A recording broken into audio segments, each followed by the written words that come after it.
당진천에서 순선면 갈산리를 잇는 길을 수놓았던 벚꽃이 어느새 다 저물었습니다. 대신 남산공원의 겹벚꽃이 활짝 펴 시민들에게 즐거움을 주고 있는데요.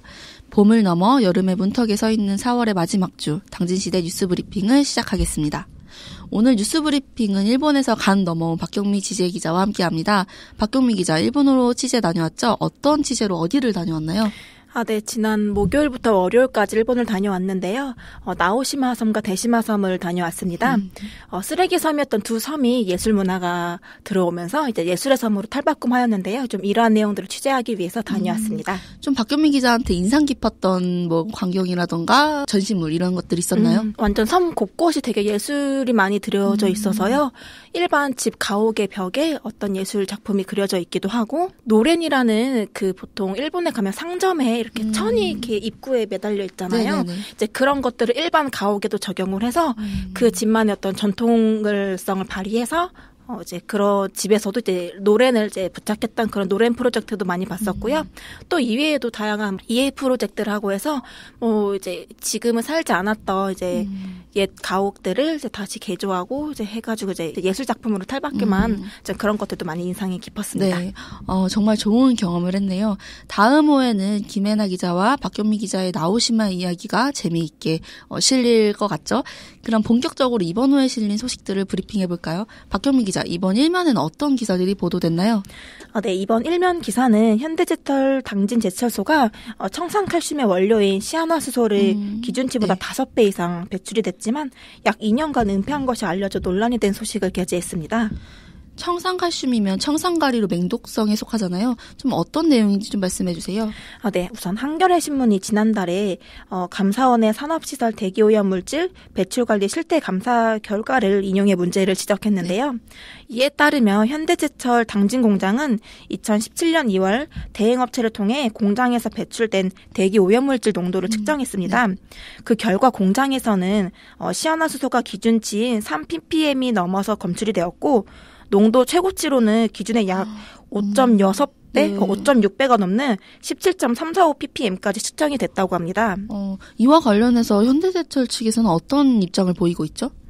현대제철 측에서는 이에 대해서 한겨레 신문을 통해서 이제 데이터 측정 과정의 오류라든지 이런 기술적인 부분을 감안을 해서 불검출로 판단이 된 것이기 때문에 2017년에는 시아나수소를 새로운 배출물질로 변경 신고하지 않았다고 하고요. 이후에는 이제 감사원과 충청남도가 의뢰한 국가공인기관의 측정치에서는 이제 미량이 검출됐기 때문에 좀 변경 신청 절차를 진행을 했다고 이제 그렇게 해명을 했습니다. 이 문제로 당진환경운동연합을 포함한 충남환경운동연합에서 기자회견을 개최하기도 했죠. 좀 무슨 내용이었었나요? 네, 이 같은 사실이 알려지면서 당진환경운동연합을 포함한 충남환경운동연합은 충남도청에서 기자회견을 열었습니다. 충남환경운동연합에서는 대기오염물질 배출관리 계획을 전면적으로 개혁을 해야 한다고 목소리를 높였고요. 또한 기자회견을 통해 현대제철의 시아나수소 배출과 더불어 대산 석유화학단지에 위치한 현대오일뱅크에서는 배출 오염물질로 신고하지 않은 크롬이 검출이 되었고, 한국서부발전 태안화력본부에서는 불소 화합물이 기준치 이상 초과 배출됐다고 또 지적을 했습니다. 이 외에도 대전 충남에 위치한 이제 측정을 대행하는 일부 업체가 충남도 내 5개 배출 사업장에서 실측 없이 허위로 측정 기록부를 발행한 것을 드러났고, 도내 13개 배출 사업자는 조업 시간을 축소 신고하고 7개 사업자가 관련 규제를 피하기도 했다고 또 밝혔습니다. 추가로 현대제철에서도 저감장치 관련해서도 좀 문제가 있다는 보도도 됐었는데요. 이러한 일련의 사건들로 굉장히 심각한 상황인 것 같습니다. 좀 앞으로도 지속적인 보도가 필요하고 또한 시민들의 관심도 필요한 현안입니다. 그럼 다음 소식으로 넘어가 보겠습니다. 네, 극단 당진과 관련해서 감사원과 경찰이 움직였다고 들었는데 이게 어떤 내용인가요? 네, 극단 당진에 대한 감사원의 감사와 경찰 수사가 시작됐습니다. 문제가 제기된 이후에 이례적으로 즉각적인 수사와 감사가 추진되고 있어 결과가 집중되고 있습니다. 한편 당진 극당 측이 올해 사업 예산에 대해서 포기 의사를 밝혔다고 하는데요. 네, 극단 당진은 제4회 당진 전국 연극제 개최를 위해 편성됐던 예산 1억 5천만 원을 사용하지 않기로 했습니다. 당진시 문화관광과 담당 주무관은 극단 당진 측에서 올해 사업을 포기하겠다고 구두로 밝힌 바 있다고 답했습니다. 앞으로 경찰의 수사와 감사원 감사 결과를 계속해 주시해봐야 할 것 같습니다. 그럼 다음 소식 전해드리겠습니다. 당진 구군청사에 여러 기관이 입주할 예정이라는 소식인데요. 한수미 기자님 어떤 소식이죠? 네, 당진시가 구군청사 별관을 리모델링해 청년타운을 조성할 예정입니다. 현재 청년센터 나래가 운영이 되고 있는데요. 이를 리모델링해 지하 1층부터 지상 4층까지 청년타운을 조성할 예정입니다. 중장년 기술 창업센터도 유치가 됐죠? 네, 중장년 기술 창업센터는 퇴직자들의 창업을 돕는 기관입니다. 중소벤처기업부의 중장년 기술 창업센터 사업을 수행할 충남권 주관기관 유치기관으로 당진이 선정된 것인데요. 이에 앞으로는 충남산학융합원이 맡아 퇴직자들에 대한 창업 교육을 시행할 예정입니다. 청년센터에 이어서 중장년 기술 창업센터까지 구군청사에 들어서게 됐네요. 앞으로의 모습이 참 궁금해집니다.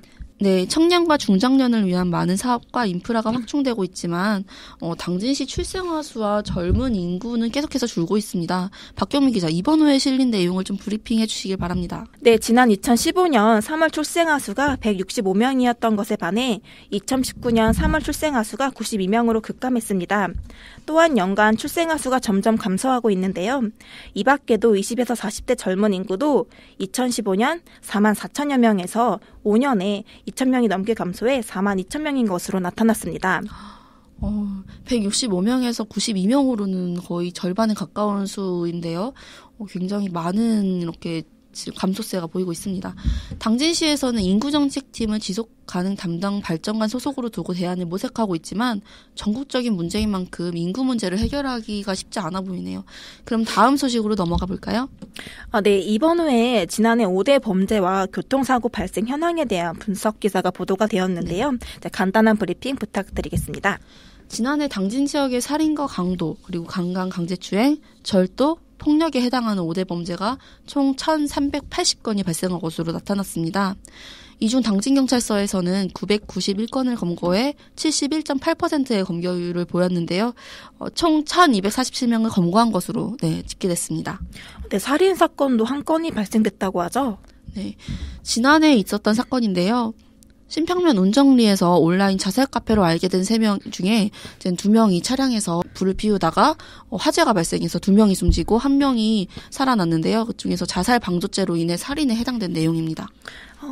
강간 강제추행도 꽤 많이 발생했다고 들었습니다. 네, 저도 이 지표를 보고 좀 많이 깜짝 놀랐는데 총 사건이 44건이 발생해서 그중에서 47명을 검거했습니다. 이 중에서 검거는 모두 남성이었는데요. 그중에선 3명의 미성년도 포함이 됐습니다. 강간 강제추행 중에서는 아파트와 연립주택 내외무에서 많이 발생한 것으로 나타났습니다. 그 외에도 유흥업소와 길거리, 교통수단에서도 발생한 것으로 나타났는데요. 그중에서 피해자의 60%가 20대, 그리고 20%가 10대인 것으로 분석이 됐습니다. 강도, 절도, 폭력의 특징이 좀 어떻죠? 강도 사건의 경우에는 딱 특징적인 것은 없지만 상점 및 주택, 금융기관 등의 다양한 장소에서 발생한 것으로 나타났습니다. 하지만 절도의 경우에는 길거리가 많았고 폭력 역시 길거리에서 발생하는 것이 압도적으로 많았습니다.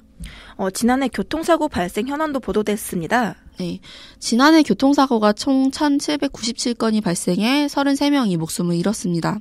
이 중에서 삽교 방조제와 부곡고대공단, 현대제철, 성문산단을 지나는 38번 국도에서 발생한 대형 사고로 인해 다수가 사망을 했는데요. 60대 이상 사망자가 많은 것으로 나타났습니다. 또한 도심보다는 외곽에서 좀 사고로 인한 좀 사망자가 많은 것으로 나타났고요. 이에 경찰서에서는 이륜차 운전 시 안전모를 필수 착용하고 음주운전 근절과 제한속도 준수 등을 이행해 줄 것을 당부했습니다. 제가 일본을 다녀오는 동안 참 많은 일들이 있었네요. 짧은 시간 안에 당진시대 소식을 한 번에 담으려니 좀 못다한 이야기가 너무 많습니다. 다음 후에도 더 많고 더 알찬 소식으로 찾아오겠습니다. 네, 다음 후에는 이마현 부장님과 김혜나 기자가 저희보다 더욱 알차고 재밌고 신선하면서도 즐거운 소식으로 전할 예정입니다. 그러면은 다음에 하실 분들에게 기대를 넘겨주면서 저희는 이만 마치겠습니다. 네. 안녕. 안녕히 계세요.